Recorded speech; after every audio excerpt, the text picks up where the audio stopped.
And here we are at Club Dub Studio on a date with Destinee. Mm-hmm. And today we're very pleased to introduce a music producer, teacher, musician, and author of a coming new book. And that's Mr. Scott Goldberg is with us. Before we begin with Scott, I'm going to have Destinee. Well, first, I'm Eric Hansen. I dabble in music production, writing, marketing, and promotion. And, of course, we're starting a podcast here, as you might have noticed. And I also have a couple tunes that you can find on Spotify and all the others under Eric Hansen. And the one I'm working on right now that's soon to be released is called Floating, which does what no other musician has ever attempted. And that's to put the Zen in Armageddon. And now, Destinee, please tell us a few words about yourself. My name is Destinee. I am a bartender, a chandler. I make candles for a hobby, and hopefully I'll be starting my own candle business soon. Cool. I also have 2 cats, which qualifies me for the position of crazy cat lady. I have a giant snake, which we'll be talking more about later on in this podcast. And yeah, that pretty much sums it up about me.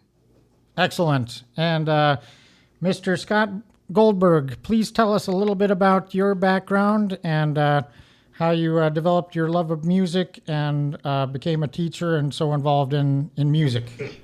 I started when I was 7. I went across the street to visit a couple girls my age, and their cousin was there, this kid named Chad, who was playing Secret Agent Man on his guitar.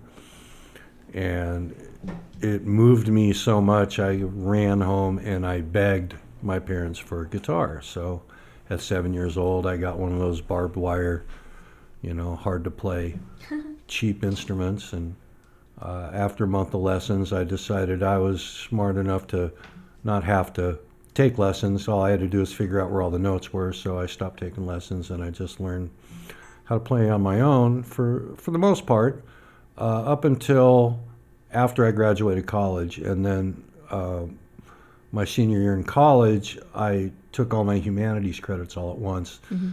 And I took all music classes, and it was like, oh my God, this is what I've been missing. So after I graduated college, I went back to school and I learned how to read and write music. Wow. After you graduated college? Yeah. Oh my gosh, that's interesting. Yeah, so it's kind of like I did it all backwards, That seems to be a reoccurring theme for most people. Yeah, and now I have a recording studio, and I've been teaching and playing. Well, I've been playing for I'm 63, so since 7, so do the math, 56 years or something like that. Wow. Is your recording studio like out of your house or? Yeah, but it's a professional facility. It's all the cabling and stuff. It's like thousands and thousands of dollars worth of cabling. But that means you save money on rent. A little bit. Yeah. But unfortunately, with the advent of everybody thinks they can record now, business is not what it used to be. Oh, that is true, huh? Yeah. And a lot of the apps now, they're MIDI based, and they're pre-programmed musical, whatever you want to call them, sections that people cut and paste together. And I actually have a few questions about that. So, because I have a few friends that are musicians. Mm-hmm. I don't know why I put that in air quotes. They're musicians, but they're musicians and they record out of their bedrooms. Mm-hmm. What is your opinion on like a professional recorder? I don't know. Well, there's really no comparison.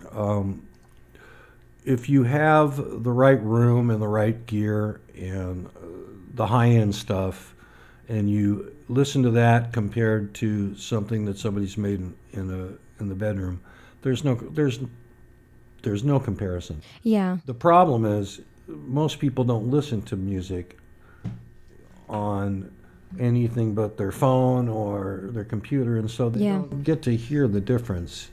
That is kind of true. I went to college for music for 2 years. Oh yeah. And because I am a singer, I used to be able to play piano pretty well. I tried playing the drums for a little bit, and I play a little bit of guitar, not that much anymore. No, but obviously you passionate about it. Oh, yeah. I absolutely love music.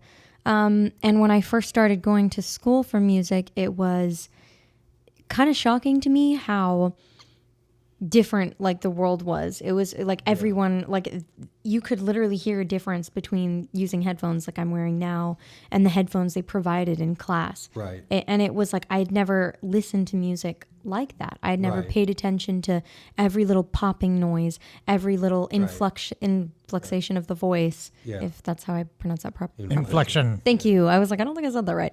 I like influxation. Influxation. That's a new word. I just invented that, and that'd been funny. But I think a problem with like what you said, a lot of people nowadays is they don't really listen to music. It just plays. Yeah. Like background noise. Yeah, exactly. It's changed so much, and there's a lot of things that play into that. Napster was a big part of it. Having studios go digital and then go almost free, in some cases free, led people to think that they could make the kind of recordings that I make in the studio, that if you listen to, in the right environment, you just go, hopefully you'll go, wow, I can really hear that. And Yeah. Now, do you think that some of these, it could be like marketing for different types of technology who want to sell their products? Do you think that could be why people aren't using professional recording studios? I think that you can't avoid that. Yeah. I think though the medium, when things went to CD and 16-bit 44.1, which are the sample rates and the then you just were limited. Digital is limited. Mm-hmm. And, you don't get the same bandwidth. You don't get the same unless you recorded a really high sample rate. Unless you recorded with really good mics, you have a really good room. You have a really good cabling. All that stuff. You just don't get the same quality. Yeah. It's like, we were talking about mini plugs earlier. You can't have a studio wired up with mini plugs and expect it to pass signal the way, a cable that might cost you $100 would do the same thing that's going to pass it through really thick shielded cable. Oh, interesting. Yeah, I never thought of that. Same with microphones, although microphones now, you can get a lot of good microphones that are built in places like China and Australia and stuff that sound just great. Yeah. But it used to be you couldn't, people just couldn't afford it. Yeah. I mean, the prices of product has definitely gone down significantly, so that's probably a contributing factor. Yeah. Do you have like a microphone that you like recommend? Well, it depends on the application. Mm-hmm. There's so many. I mean, there's brands of microphones like Neumann, Telefunken, Sennheiser, AKG. These are high end, and then there's other models that are newer like Mojave and or boutique mics. Yeah. Manley. There's all kinds of them. Yeah. All over the place. Rode is a great middle of the road Australian made mic. I have a Rode that's basically the same as an AKG that would cost like $10,000, but it cost me $900. You know what kind of mics most people are using right now and recording their singing vocals on? USB. These and this one's not USB. Oh. Yeah. But I have mine right over there. I don't know if you can see. It's called a Blue Yeti. Oh yeah, the Blues. Yeah, Blue makes good microphones. Good microphones. They cost about $100 to $150, and those are probably that and the Snowball. Those are probably two of the most popular microphones that people are recording on right Blue now. makes really good microphones. Yeah. For the price point, also really good quality. Yeah, there's a bunch of companies like that. Now Blue goes from that point all the way to the $10,000. Yeah. But there's even companies like Neumann. You can get less expensive Neumanns, which are pretty high end. Yeah. I think the issue that I've for the Blue Yeti, the issue that I've come across is the sound comes in from all directions. So it's omnidirectional. Oh yeah, and it's really difficult when you're trying to record in your own, in your bedroom. You need a cardioid mic is what you need. Yeah, or it picks up everything, like my computer fans. Yeah. It's just Well, not. if you had a cardioid mic, then it would isolate everything around it and just give you straight ahead, and then you wouldn't have that problem so much. And there's also filters that you can use, like, for the computer noise, you can use what's called a high-pass filter, which will take all the low end out of it. Your voice and just is capture like your voice. 80 hertz or higher, so anything below that you can cut out, and it's not going to notice. We do that with guitar all the time. We just hit the 80 hertz cut, and then because guitar doesn't go below that. Interesting. Yeah. Well, don't tell people that. I'm just kidding. Oh no! Well, don't let them know. That's a secret. It's Secret like recording tips. I did. You talk about. We were talking about whether I had a Grammy. No, I don't. But I have. I've done some work for a cappella CDs that are like the equivalent of vocal Grammys, and one of the clients was Stanford University, and they came back a couple of years later going, "Oh, we want you to do the CD because you guys won awards and did such a great job on the one that you did before." And then they did two songs, and then they left. They said, "Oh, we found a cheaper place," and blah blah blah. And then a year later, the guy came back over and he goes, "I want to apologize." He goes, I made a big mistake. He goes, "I should have just kept it here." The quality is just not the same. It's just phenomenal. Yeah. Yeah. Do you have like a group of people or a band or someone that you worked with who you would consider your favorite? Wow. I've played with so many different people. Favorite's that's a hard one. It just depends on, my favorite person to play with is my drummer, Peter Boris. I just love him. He's a good guy. He's a good friend. He's a fantastic drummer. But I've had a chance to play with, Bobby Kimball from Toto. We did a Toto show. Oh, cool. Bobby Cochran from Steppenwolf's a good friend of mine. I had Tony Newton, one of the Funk Brothers, up last couple months ago. Oh, cool. So, I've had an opportunity to play with lots. Paul Stanley from Kiss, Dickie Betts from the Allman Brothers. And the thing that I learned was they're just people. The guys who I thought were going to be the coolest were the biggest jerks, and the ones who I thought were going to be the biggest idiots were the coolest people in the world. Oh, that's awesome. Yeah. Oh, that's interesting. Yeah. But as far as favorites, I don't know. I'm in a funny place right now. I feel like I got to play at the Concord Pavilion last summer, and I've had a chance, like I said, one of the things that always motivated me was getting a chance to play with world-class players. And I remember in 94, I think it was, I got asked to play in the Jerry Garcia band. And I turned that down, got married. Glad I did. Have a 22-year-old boy now that's going to school in Japan. Best decision I ever made. He's younger than me. My priorities have changed, and it's also something I'm having to come to terms with. Like I told you about recording, the business is different. I have to take a whole different approach. I don't know what I'm going to do right now, to be honest with you. Yeah. I think that what's been going on with the world, with COVID and everything. Well, yeah, and that doesn't help, It changes the direction. Yeah, I had my studio completely upgraded to a world-class facility. It was already close to it, and then COVID hit. Yeah. Yeah. Before that, I got hit by a car and spent 2 months in the hospital and 6 in a wheelchair, and another 4.5 years recovering. Oh my gosh. So. Yeah. Would you feel comfortable talking to us about some of that? Yeah, I don't care. Awesome. So you said, I have some questions if you're comfortable. No, go ahead. When you were hit by a car, what happened? Were you in a parking lot? What? I was in a garage. I was in my neighbor's garage. What? You were in a garage? I was standing under the door where the garage comes down. Okay. On a corner house.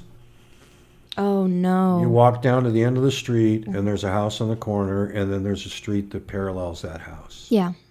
So I'm standing. I have a parrot. We talk about animals. I have a 39-year-old parrot that was with me. Curly is his name. And he was on my shoulder, and I'm standing in a semicircle. like, here, here, and here with 3 people. Yeah. The street's over here. Guy over here pulls out of the driveway, decides he's going to kill himself, turns around in his BMW, floors it. Next thing I hear is, holy F, he's not going to stop. That's my guy standing next to me. Mm-hmm.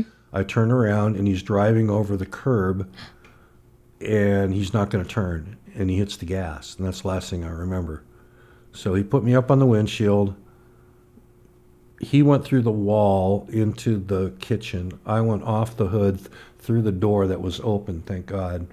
But I broke a table on the way down. I broke all the cabinets, and I woke up bleeding to death out of my leg. Collapsed lung, 12 broken bones. Oh my God. Lacerated spleen, internal bleeding. Do you think he was, like, what, was he sober? He was sober. And his intentions were actually to kill himself? Mm-hmm. Did he survive? Mm-hmm. Yeah. Oh my God, that's actually insane. It is. This was this was in the news probably, huh? Probably. Yeah. I was in and out of surgery for 10 days, so I don't know what was going on. Yeah. And But I mean, nobody expected me to live. That's crazy. Doctors So- thought I was going to die. Do you remember, like, in and out of surgery, do you remember anything? Were you, like, in a coma the whole time? No, I was conscious most of the time. The only time I was in a coma was they put me in a ketamine-induced coma, and that was, well, I actually had coded once before. I coded in the driveway when my lung collapsed, and didn't realize it. Don't remember going in or out. But when they did the ketamine thing, I had these weird hallucinations, and it was looking at a TV screen up on the right-hand corner of my vision. I couldn't move, but I could see videos of me being attacked different ways, Like, these things have actually happened, or? No, they It were was just hallucinations. just videos. And so I said to Oh my myself, gosh. you got to try to change the channel. So I just mentally tried to change the channel, and I did. Same stuff, different order. By the third time, I said, that's it, I'm dead. I That's got to do insane. something to wake myself up. And I just concentrated and focused until, sure enough, I woke up and had a chest tube in me, and I'm frantically trying to tell the guy what happened, but I can't talk. Yeah. Wow, that's a lot. That's insane. Yeah, I mean, we've tried to come up with the word for it. Crazy. Yeah, that's kind of crazy. Yeah. That is actually a perfect word. Like, just hearing that whole story, like, this guy floors it. Like, what kind of insane person, like, even if your intentions are to kill yourself, like, why bring other people down with you? Well, the only answer I have for that is when you're suicidal, you don't care about anybody else. I guess that's true. You're just so self-involved with, wanting to kill yourself that nothing Yeah. else matters. But I looked him right in the eye. Have you spoken to him since? Saw him in court. Really? Told him I forgave him. I said, use this opportunity to do something better with your life. And Did he? I don't know. I don't know. That's really kind of you. That's something I don't think most people could Well, come to that conclusion. I don't know how deep that forgiveness goes. I used to think it was pretty deep, but now, there are times, especially, I told you I fight with depression and PTSD. Yeah. There are times where I get pretty upset, and Well, I mean, I don't go who could to blame you? why me. I don't go there, but it's Yeah. like, geez, It's just kind of something it's that. just overwhelming. Yeah. That's really crazy. Oh my God. Yeah, And did he go to jail at all? just for a while. Oh my gosh. First he fled the country, then when he came back, he got sentenced. They did a plea bargain. He got one strike and a couple charges. One was, I forget, reckless endangerment. Oh, yeah. And he served a sentence. I think he served it at home. House arrest. Yeah. Wow, I guess we're going to get a little more into that and kind of just thoughts on that, because that's got to be like the most unbelievable thing for someone to endure and suffer through. right after this break.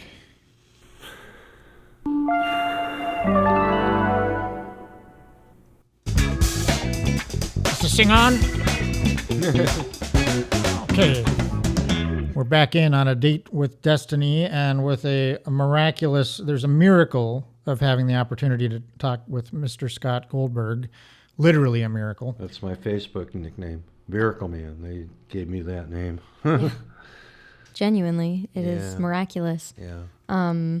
So I wanted to kind of tie in here. You're writing a book based off of your experiences and how you basically are coming back from this in a more helpful manner. Where you? I hope so. On the way to the hospital, I think it was 4 thoughts. One was, well, the food's gonna suck. 2 was, oh shit, I'm gonna be back on those painkillers, which was not something I was looking forward to. Yeah. So I knew I was gonna get addicted. There was just no way.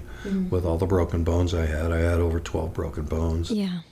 I had 3 ribs that had been pushed into the other side of my chest. I had a collapsed lung, I had lacerated spleen, herniated stomach lining, complex fracture in my leg. I had bled 3.5 pints of blood out of my leg.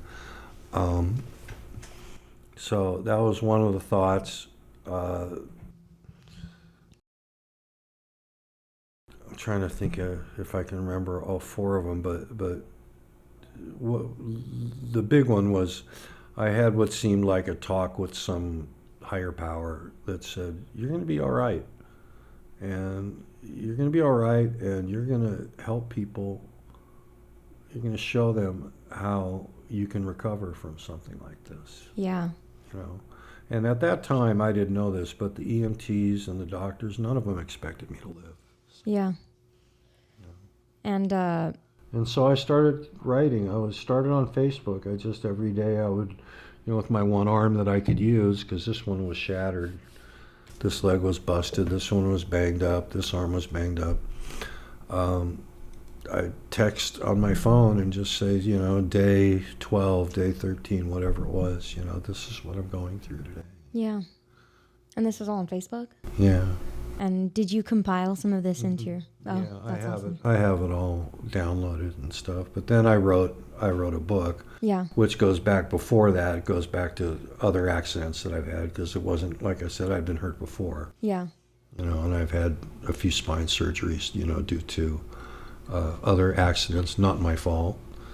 So you've had 2 car accidents and then this incident, this one, which has led into multiple spinal injuries and 2 low back fusions and a neck fusion. Mm-hmm. So what we mean by it's a miracle that he's here is it's actually damn miraculous that he's here with us and talking and walking and almost complete, like obviously, like you said, you have your limitations, but it's pretty miraculous that you're just able to get up and walk. And yeah, it's something I have to remember.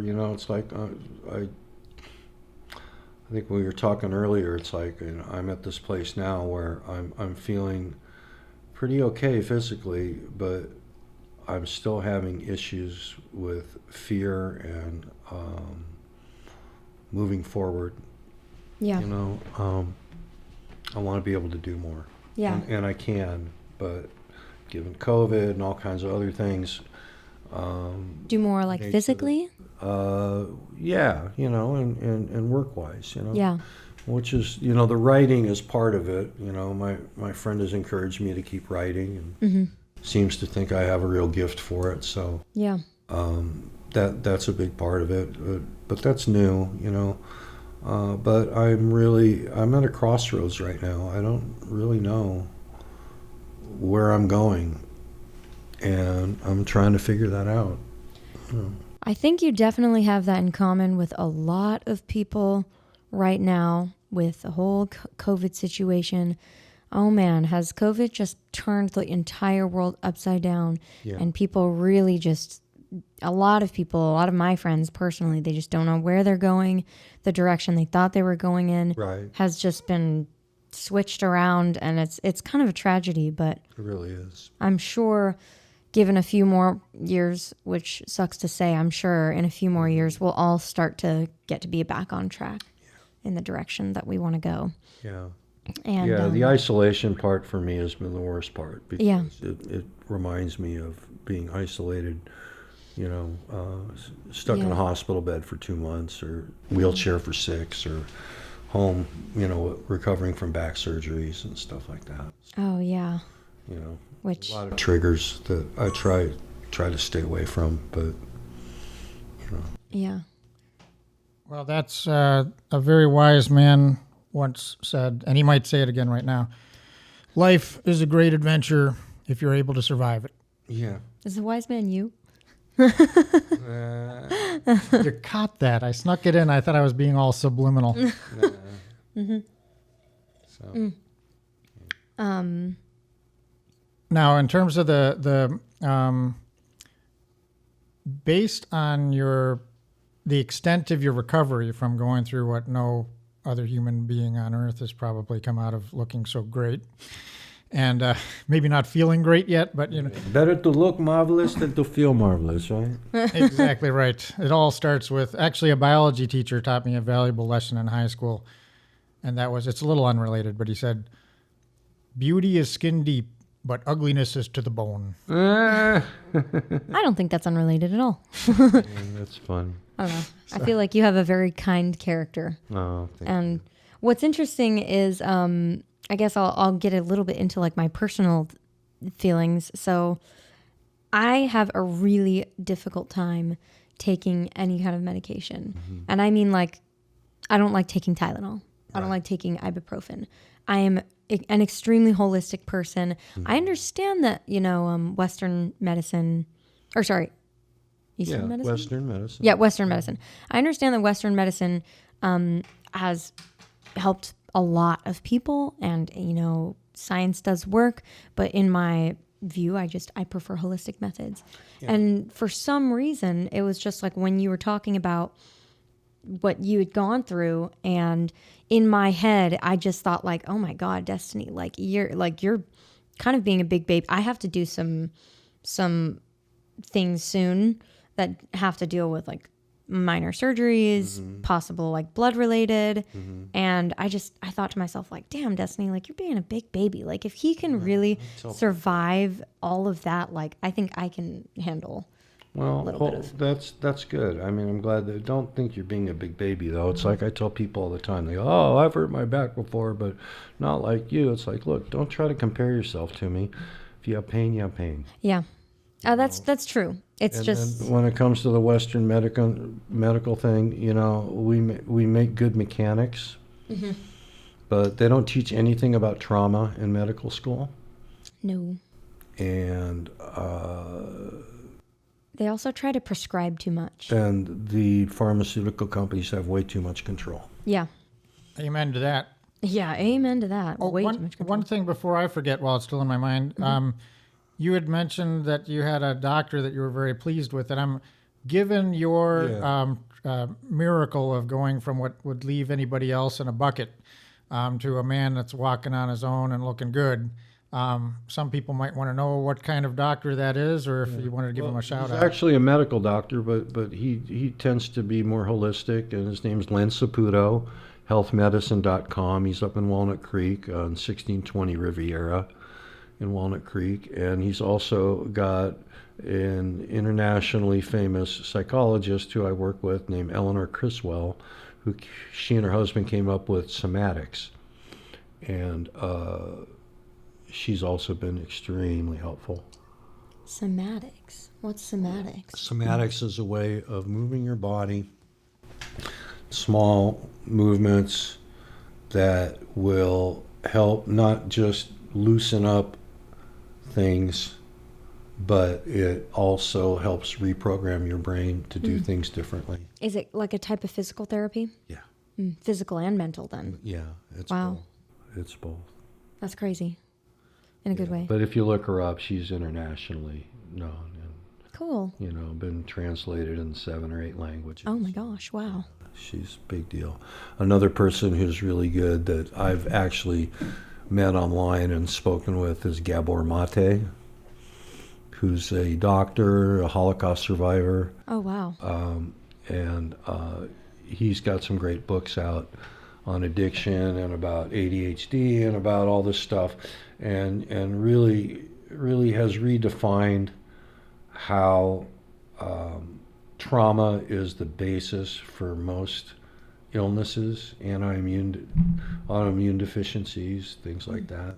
Trauma. ADHD, yeah, it all starts with trauma, and how your body suppresses things, and how your cells react, and your cells have memory. Your cells all have memory, and so it's like in my case, we talked earlier about the amygdala. That's part of the brain that actually gets set off when you're stressed or when you're freaked out or when you're traumatized, and it shuts down the higher thinking parts of your brain. Well, every cell in your body has memory, and a lot of people don't realize that the gateway to a lot of this stuff is through your stomach. And that's why you are what you eat is really true, because the things that you eat and the way your stomach talks to your brain, there's direct pathways that go through the polyvagal nerve, which is the nerve that ties in the autonomic and sympathetic nervous systems, and it talks to the brain, and it helps tell it what to do. That is actually a really good point, because I think here in the United States, especially in California, I don't know what it is, but I feel like people are so depressed and angsty and just it's an epidemic. It really is. And I think a lot of it has to do with how we eat.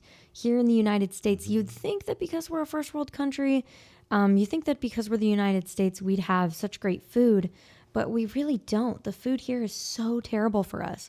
I feel like our country is so rich, like that's in quotations for people who are just listening, rich, that we don't actually eat whole foods anymore. Everyone's eating processed shit, garbage. That's probably why there's so many different diseases and depression that's going on. It's all related. Yeah. It's all related. And there's a lot of quackery that feeds into that, because the entire Rockefeller medicine establishment is designed to promote largely the pharmacy industry, and they serve as frontmen to pharmacy. So none of them are trained in nutrition, and a lot of times doctors will actually have patients come in that tried something that is working for them. And they're like, oh, my arthritis pain is gone. I feel much better about this. I feel energy. Well, what are you doing? Oh, I'm eating a keto diet. Oh, no, you have to stop that right away.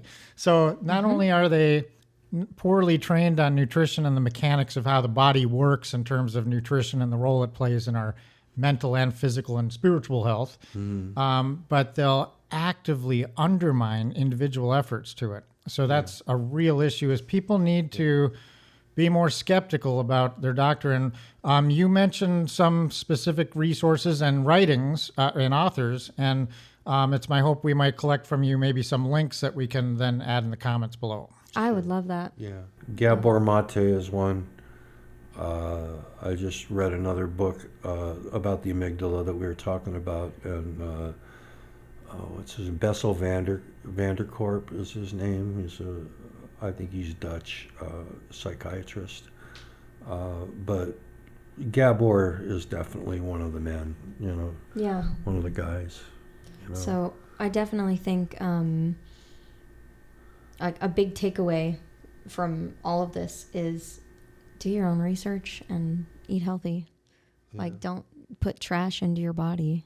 And also overcoming adversity and maintaining your own business and dealing with the very difficult. Depression is a very real and serious matter. I think most of us have been gripped with it to some degree. Yeah. But it's, obviously it's not a measuring contest on that either. but it is the people that you know that have gone through the most are the ones to talk to about kind of keeping things together. And keeping things together is not just for you, it's for people around you, as we learned with the garage story. People that destroy themselves, in biblical terms, it's a sin to take yourself out. But also in purely secular analysis, it's a destructive thing that leaves a path of destruction behind one. So it's important to realize that we all have a very finite time on this earth. Yeah.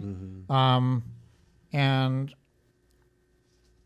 relative to the universe, our entire life, a healthy life of 114 years goes by in the blink of an eye. Yeah. And so when life is already that short, we don't need to make it any shorter. And part of life is that it's delivering a series of punishments, pains, and delights. And it's also impossible to predict what's around the corner. There are many times that people feel like they're at the end, where this is it, and then for some reason they're still alive the next day, and it's like, oh my God, all this great stuff just happened, and I'm so glad I'm here for it. Well, I think, if I may, instead of punishments, I think lessons is a more accurate word.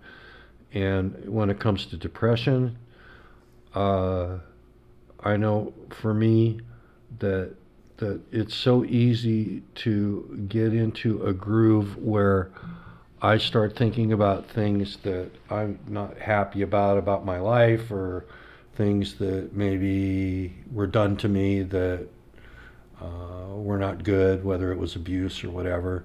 And I can't live in those places. You have to learn how to let go. That's a big one. That's a hard one. And just learn how to let go. And just like even today, I told you I've been struggling with depression real bad these last few months. And I have to constantly remind myself that if I get any negative thought at all, that I got to get rid of it. And that it's probably been propagated by something that happened to me a long time ago, but that doesn't matter. That's over with. You gotta just be good to yourself. Amen to that. I wanted to ask, and this is kind of random, and I hope that I'm not bringing something up that's terrible, but is your bird alive? Oh, yeah. Oh, so he or she? Well, we call him a he, but he's probably a she. Curly. Curly? Curly. So he survived? Did he? How did he fly? Yeah, off he of you? flew off. My son wound up getting him. Fireman gave him to him. Good. Yeah, I don't know why, but that came up into my head, and I was like, I wonder if anyone listening is going to be curious about that. So I thought I'd ask. Yeah. I don't remember anything from the time I saw him turn the corner and hit the gas to when I woke up 5.5 minutes later in the kitchen. Wow. Yeah. And then how long were you awake for when you were lying there?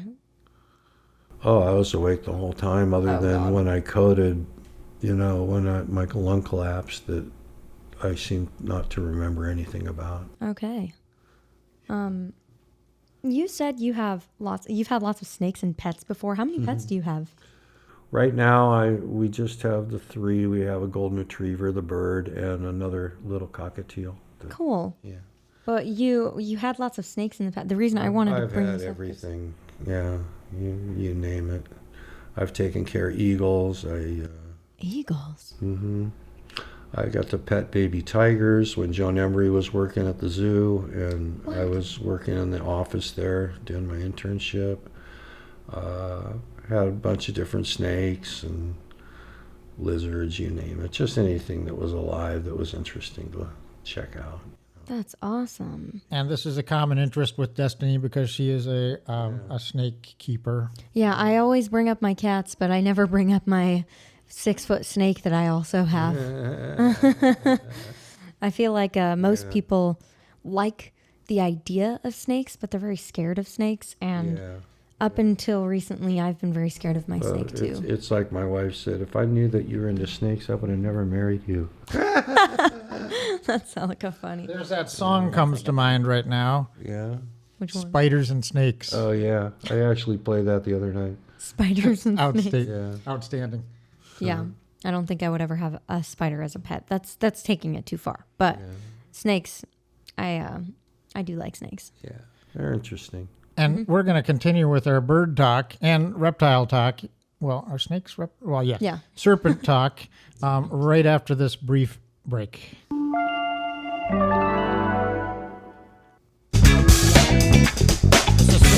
Is this what?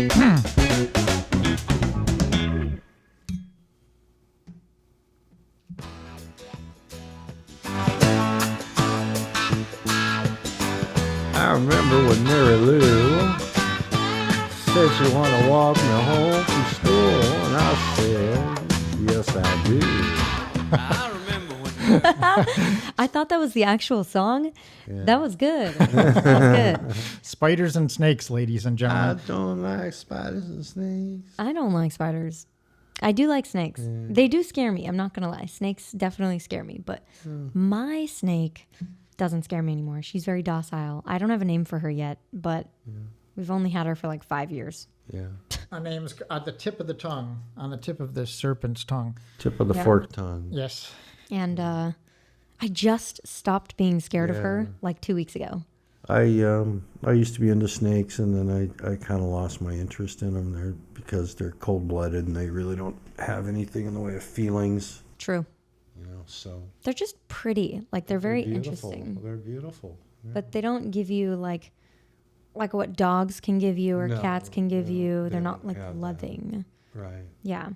And I actually, one of the reasons I was scared of my snake was because, well, before my ex and I broke up and we were still living together, he used to feed her jumbo rats. Oh, and yeah, that's no fun. no fun, but he made the mistake of picking the rat up and then The snake bit him. The snake bit him, yeah. Yeah, thinking he smelled a rat. Yep. And it kind of traumatized me. This was probably like about a year ago. Yeah. And traumatized me. And I was a little too scared to feed her for a long time until this like literally 2 weeks ago. And she was hungry. She had not eaten in like 2 months. Yeah. And I just reached in and it was fine. Yeah. Yeah. She didn't try and go at me. Just don't try to do it when they're shedding. Oh gosh. Yeah. That's not going to be pleasant. But, what was I going to ask? I was going to ask you a question about snakes. Oh yeah. What's your like favorite type of snake to keep as a pet? Oh, I think red tails are great. I think that's one of the best. You know, if you're gonna have a pet snake, that's one of the nicer snakes to have. Yeah. If you want a smaller snake, a corn snake is kind of nice. They're pretty. They are pretty. Yeah. What do you think about pythons? I had a python. I think that they're very dangerous if you don't know what you're doing. Yeah. Burmese pythons are pretty docile, but they're stout. They get like that around. Rock pythons are real aggressive. There's a real problem with them in Florida, loose right now. Reticulated pythons, like I had, are the longest of the pythons, and they can be very aggressive. Ball pythons are okay. They're smaller. Ball pythons. Those are the ones that are usually in the pet stores. Yeah, they got the circles on them. Yeah, very pretty. Yeah. Did your wife make you get rid of any pets? No. No? No, I had been over my snake thing for a long time. Oh, good. So that didn't affect anything. Get that snake out of this house. I do have a friend who wants to move in with me. And she's just terrified of snakes. And I feel so bad because she's like, well, I want to move in with you soon. And I'm like, well, I have a snake. So most people aren't very fond of them. Even the big burly Nick that we interviewed recently is not a fan of the snake for some reason. Yeah. But the bird that you have, now I understand that this kind of bird bonds with humans like for life, and that you can't really like... I bottle fed him, so he thinks I'm his daddy. So I've had him since he was 3 weeks old. So we have a very special relationship compared to most people and their birds. But some birds bond with men, some birds bond with females. Some birds make good pets, some birds don't. Curly I've had since he was 3 weeks old, so I bottle fed him. So Yeah. you know. Outstanding. So he's the bird's daddy, and that's one more reason that we're glad that you're still with us. And and we got to meet this bird at some point. Yeah. Next time you should bring a bird. Destinee, you should come by. Oh, yeah. I would love to. I mean, he's come out to lunch, but I'm only a block and a half, 2 blocks from where we have lunch. You know, you guys just come over. We should go out and get some lunch, meet the Please. bird, maybe. Please do. Yeah, that would be really fun. And I'd like that, and I could use the company. maybe we can make some recordings too. Could even do that. I do know a guy with a recording studio. Yeah, I hear. Outstanding. So I've heard. Yeah, and Destinee's also planning to work up, she's a singer. She has a beautiful Right. voice. Right. And so she's planning to, I was planning to assist her, encourage her strongly to release kind of her first hit. My first Cool. hit. And so that having a little get together at your studio and go head and lunch, meet the bird, do the studio would be amazing because it might give us I am totally up for that. excellent. That'd be awesome. So we'll make another date with Destinee. Sounds good. Oh, another thing I wanted to ask was you're playing now actively with a band, doing like I have my area own gigs? band. It's called Scotty G and Hard to Kill, believe it or not. Oh, that's an apt name. That's a cool name. Playing at Massimo's in Fremont on May 13th.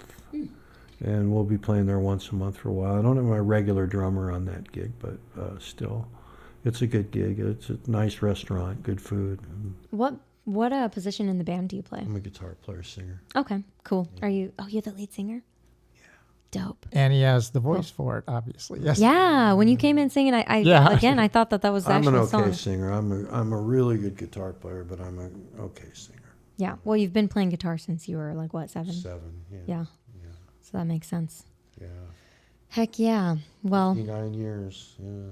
how old is the bird again? 39. 39. It'll be So- 39 in June, yeah. Cute. Yeah, I wanted to encourage any listeners. This is something that kind of came to mind while we were talking about the animals. Not to impulse buy pets. No, I'm glad you said that. That's what I was thinking. Yeah. A bird is not something you should just go buy. Yeah.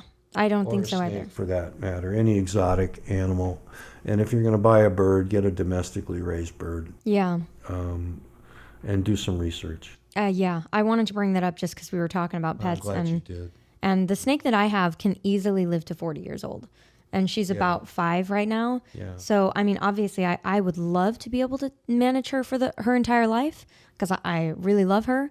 But, dogs and cats live between like 10 to 20 years. Right. But more exotic animals like birds and snakes. My bird's going to be 60 to 100. You know? Yeah. That's fantastic. And what a neat lifelong friend, too. Yeah. Yeah. But that is an excellent point, Destinee. And it's, see, people, we do run a responsible podcast. Sometimes. It's never good to go and impulse buy any animal because, yeah, they're cute and they may seem entertaining at first, but it's a lot of work. I mean, I got into them when I was in college, and, if I knew what I know now, I may still have a bird, but I wouldn't have gotten all the different birds that I had. I had a bunch of different birds. Yeah. Wow. Yeah. That must be quite a conversation going on in the background in your house with the birds talking to each other. Oh, God, swearing at everybody. Yeah. Well, guys, thanks so much for having me. I think I've reached my... Limit. Oh, and that's fantastic because we're just about to roll out. And we want to thank you again for joining us on a for having date me on. with Destinee. Heck yeah. Thanks for coming.